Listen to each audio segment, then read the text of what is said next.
High, তো আজ এসেছি আমি আমার শ্বশুর বাড়িতে। আর এখানে কালী পুজোর উদ্দেশ্যে বসেছে মেলা। তো আমরা সবাই রেডি হয়ে সেই মেলা দেখতেই যাচ্ছি। খুব একটা বড় মেলা নয়, ছোট্ট একটা মেলা বসেছে। এই দেখো ছোটখাটো কিছু দোকানও এসেছে। আর জানো তো এখানে আজকে পুজো উদ্দেশ্যে হচ্ছে ডান্স শো। আর আমরা এখন সেটা দেখতেই এসেছি। আর এখানে এত ভিড় যে বসার জায়গা প্রায় খুঁজেই পেলাম না। তো মায়ের দর্শন করে সোজা চলে গেলাম আমরা ডান্স দেখতে। আর এখানে কিছু ডান্স দেখার পর চলে গিয়েছিলাম পাপড়ি চাট খেতে। এটা খেতে আমার অতটা ভালো লাগেনি। তারপরে খেয়ে নিয়েছিলাম ডিম সিদ্ধ পেঁয়াজি। আর এরপরে চলে গেলাম আমি পুতুল কিনতে। এই পুতুলটা আমি যখনই দেখেছি তখনই আমার পছন্দ হয়ে গেছে। তো বরকে অনেক জোর করে এটা আমাকে কিনে দিল।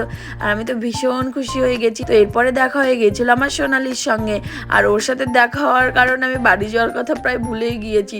তো আমরা তিনজনে মিলে অনেক গল্প করলাম, আড্ডা দিলাম। আর এরপরে আমি সোনালি আর সন্টুকে বললাম তোমরা দুজন দাঁড়া, আমি তোমাদেরকে ছবি তুলে দিচ্ছি। আর এরপরে আমরা অনেক ছবি তুলে নিয়েছিলাম আর সবাই মিলে আজকে অনেক মজা করেছি। আর এদিকে সবিকও ব্যস্ত ওর বন্ধুদের সঙ্গে।